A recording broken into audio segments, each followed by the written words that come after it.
রান্না করেছি ইলিশ মাছের পাতলা ঝোল। হ্যালো ফ্রেন্ডস, আজকে ইলিশ মাছ দিয়ে একটি মজাদার রেসিপি করব, স্বাস্থ্যকর রেসিপি যাকে বলে। এখানে আলু নিয়েছি 2টা, আধা পাকা টমেটো নিয়েছি 2টা। আলুটা ছিলে লম্বালম্বি করে কেটে নিচ্ছি, পাতলা পাতলা করে আলুটা কেটে নিচ্ছি লম্বালম্বি। টমেটো কেটে নিব, দেশি টমেটো পেয়েছি আজকে। তো এই আধা পাকা টমেটো দিয়ে রান্না করলে বেশ ভালো লাগে, ঝোল রেসিপি যেটা। তো আমি আজকে ঝোল রান্না করব। টমেটো কেটে নিচ্ছি।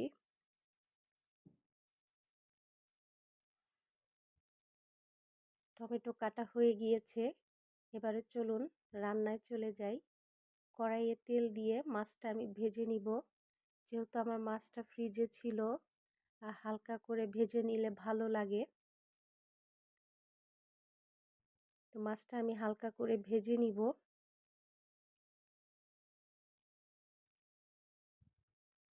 এক পাশ ভাজা হয়ে গেলে উল্টে দিব। খুব বেশি কড়া ভাজবো না, যাকে বলে শ্যালো ফ্রাই, সেটা করব।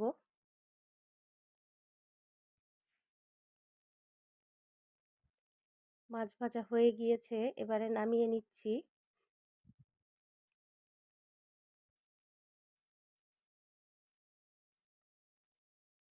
আজকের রান্নাটা একদম কম তেল মশলায় করব। আমি তেলটা কমিয়ে নিলাম।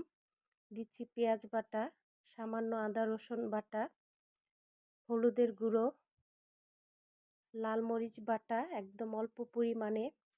যেহেতু পাতলা ঝোল রান্না করব, সেহেতু সবগুলো মশলা অল্প দিয়েছি। এবার মশলাটা ভালো করে কষিয়ে নিব।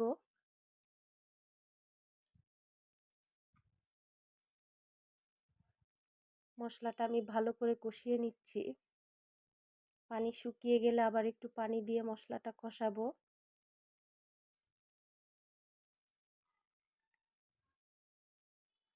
যেহেতু শীতকাল, সবারই ঠান্ডা কাশির সমস্যা থাকে, বাসায় সবাই অসুস্থ, সেজন্য এরকম একটি হালকা পাতলা ঝোল তরকারি দিয়ে যদি রান্না করে খাওয়ানো যায় বেশ ভালো লাগে। তো আলুটা আমি দিয়ে দিচ্ছি। মশলা কষানো হয়ে গিয়েছে, আলুটা দিয়ে আবার মশলাটা হালকা কষিয়ে নিব। যা বলছিলাম, বাসায় সবারই ঠান্ডার সমস্যা, খাওয়ার রুচি একদমই নাই, সেজন্য এরকম হালকা পাতলা রেসিপি দিয়ে চিন্তা করলাম যদি ভাত খাওয়ানো যায় বাচ্চাদের। তো ঢাকনা খুলে আবারও আলুটা আমি নেড়ে দিচ্ছি। এবারে দিয়ে দিব আমি কেটে রাখা টমেটোগুলো, দিয়ে আবারও নেড়ে দিব।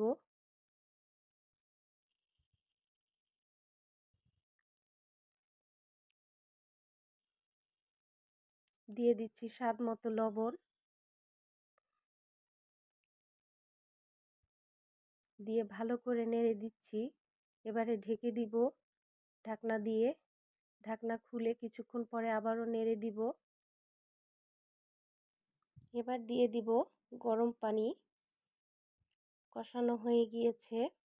আমি রান্নাতে সবসময় গরম পানি ব্যবহার করি, আগেও বলেছি, এতে রান্নার স্বাদটা ভালো হয়। এবারে ঢেকে দিব। ঢাকনা খুলে কিছুক্ষণ পরে আবার নেড়ে দিব।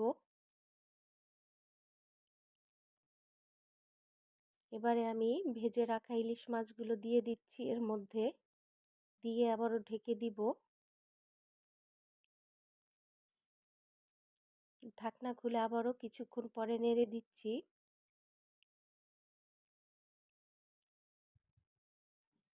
এবারে ঢেকে দিচ্ছি। পানিটা কমা পর্যন্ত অপেক্ষা করব। পানিটা কমে এসেছে। এবারে ধনিয়া পাতা কুচি দিয়ে নামিয়ে নিব। রান্না হয়ে গিয়েছে আমার।